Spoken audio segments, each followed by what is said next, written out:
대한민국의 경제 성장과 일자리 창출을 위한 기업 뒷받침 전략은 크게 두 축으로 나가야 합니다. 하나는 이등과의 격차를 크게 벌리는 초격차 기술을 5개를 확보하고 삼성전자급의 세계적인 대기업 5개를 육성해서 세계 5대 경제 강국인 G5로 진입하는 것입니다. 이것이 제1호 공약인 555 공약입니다. 다른 하나는 우리나라 고용의 90% 정도를 차지하는 중소벤처기업이 대한민국 경제의 중심에 서도록 하는 것입니다. 27년 전 벤처기업을 창업하고 운영했던 저는 항상 실력만 있으면 중소기업이 중견기업이 되고 또 중견기업이 대기업이 되는 공정하고 역동적인 시장 경제를 꿈꿔왔습니다. 첫째로 관치 경제와 불필요한 규제가 없는 자유로운 경제 환경, 둘째로 공정한 시장 경쟁 구조, 셋째로 사회적 안전망의 3가지 요소가 갖추어진 나라에서만 경제가 성장하고 좋은 일자리가 만들어질 수 있기 때문입니다. 또한 이제는 개별 대기업끼리만 경쟁하는 시대는 지났습니다.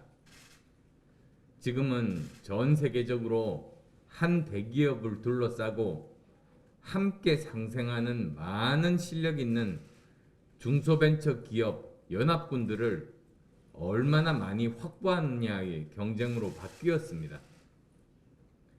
개별 기업 간의 경쟁에서 협력기업 연합군 생태전쟁의 간의 전쟁으로 바뀐 겁니다.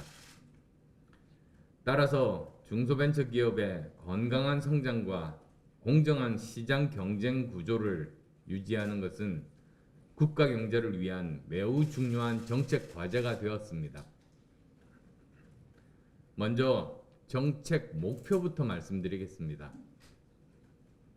mRNA 백신을 개발한 모더나는 2010년에 창업한 스타트업이었지만 지금은 자산 가치만도 30억 달러에 이르는 유니콘 기업이 되었습니다.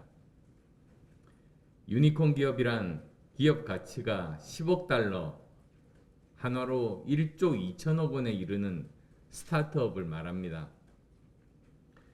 이렇게 중소벤처기업이 유니콘 기업으로 성장하는 과정에서 미래 먹거리와 2030 청년들을 위한 양질의 수많은 일자리들이 만들어지며 시장의 역동성이 살아 숨쉴 수 있습니다. 현재 우리나라의 유니콘 기업은 18개입니다. 여기에 더해 안철수 행정부는 임기 중에 민간에서 새로운 유니콘 기업이 매년 10개 이상씩 만들어지는 것을 목표로 삼겠습니다. 고성장 중소기업인 가젤 기업의 비중도 현재 3.5%에서 2배인 7% 수준으로 올리는 것을 목표로 삼겠습니다. 이를 위해 정부는 산업구조 개편, 과학기술 개발, 인재 양성의 기반을 만들고 기업들이 그 3가지 기반 하에서 자유롭게 창의력을 펼치고 도전할 수 있도록 만들겠습니다. 이를 통해 중소벤처기업이 대한민국 4차 산업혁명의 중심에 서도록 해야 한다는 것이 제 소신입니다. 이를 위한 실행 계획으로 중소기업 정책들 그 중에서 오늘은 2가지만 먼저 말씀드리겠습니다. 첫째, 중소벤처기업 전용 대체거래소를 설립하는 등 중소기업, 벤처기업의 자금 조달 방법을 획기적으로 개편하겠습니다. 한국은행 금융안정보고서에 따르면 2021년 상반기 기준 이자 보상 배율이 1을 하회하는 취약기업 비중이 전체 기업의 36.4%, 그러니까 3분의 1에 달하고 특히 중소기업은 50.3%로 달하는 걸로 나타났습니다. 즉 중소기업의 절반이 버는 돈으로 이자도 못 내고 있는 겁니다. 기업은행 경제연구소의 2021년 금융실태조사를 보니까 중소기업 신규 조달 자금 중에서 90%가 차입을 통해서 조달했고 단 3.5%만이 주식 회사채로 자금을 조달하고 있었습니다. 이런 상황에서 올해부터 연이은 금리 인상은 차입에 의존하고 있는 우리 중소기업들의 경영을 더욱 어렵게 만들 것이며 경영 악화로 이어질 가능성이 매우 높습니다. 따라서 기술과 실력을 갖춘 우리 중소기업들이 중장기 비전을 가지고 안정적으로 커나갈 수 있도록 중소기업과 벤처기업의 자금 조달 방법을 획기적으로 개편할 필요가 있습니다. 이를 위해 중소기업 전용 대체 거래소를 설립하겠습니다. 대기업과 규모가 큰 중견기업들은 코스피, 코스닥 시장을 통해 자금 조달이 쉽고 회사채 발행도 어렵지 않습니다. 그렇지만 중소기업들은 은행과 정책 자금 이외에는 자금 조달이 매우 어려운 것이 사실입니다.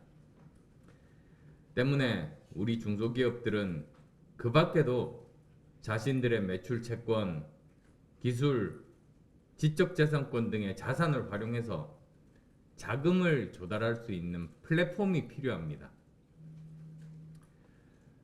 애당초 이를 위해서 시도했던 정책이 있었습니다.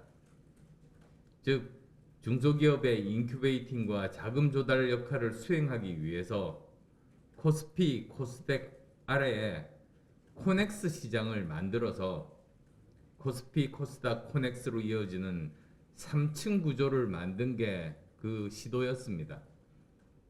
그렇지만 코스닥 상장 요건 다양화가 기업의 코스닥 직상장을 가속화시켰고 또 장외 시장인 KOTC에 대한 세제 혜택으로 코넥스 시장은 유명무실해져 버렸습니다.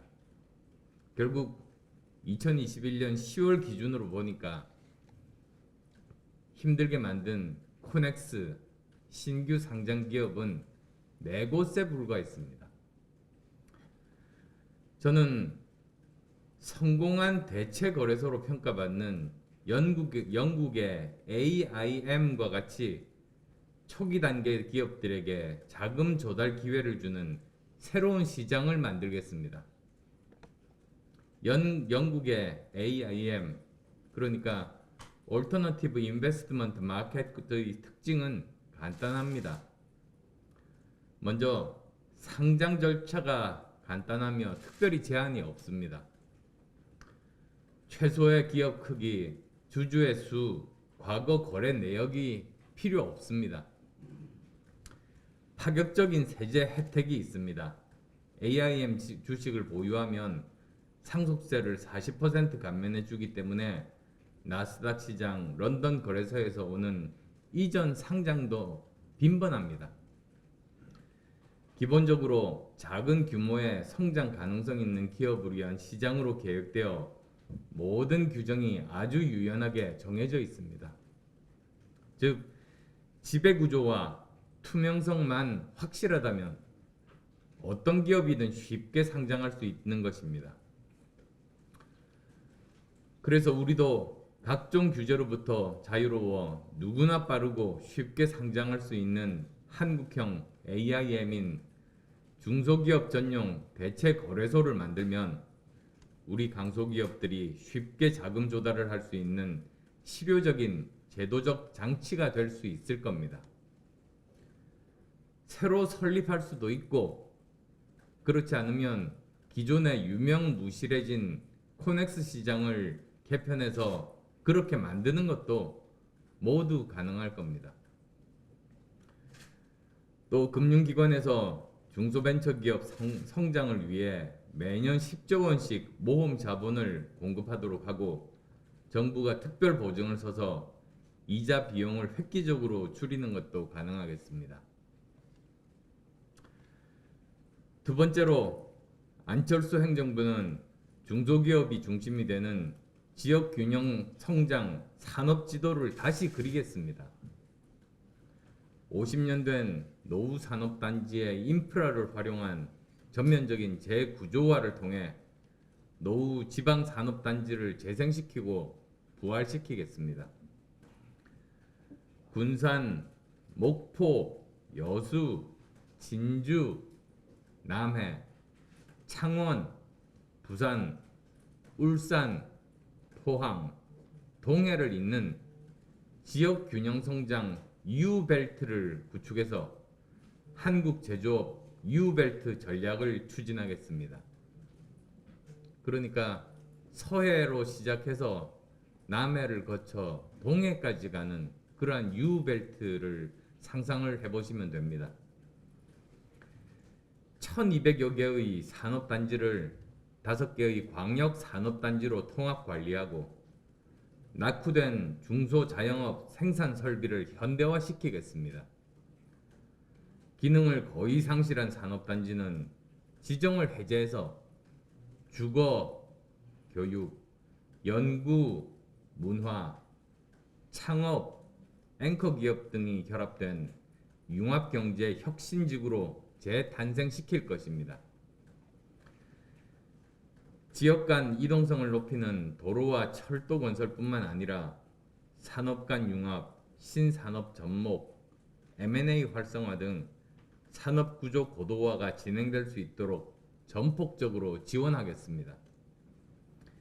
U벨트의 성공을 위해 수도권에서 지방으로 이전하는 기업에게는 파격적인 세제 혜택과 규제 특별 완화 등 다양한 혜택을 제공하겠습니다. 지금까지 제가 생각하는 중소기업 정책의 일부분인 2가지를 말씀을 드렸습니다. 다음 발표 때는 중소벤처기업 지원을 위한 지방정부와 국책연구소의 역할 등에 대해 말씀드리도록 하겠습니다.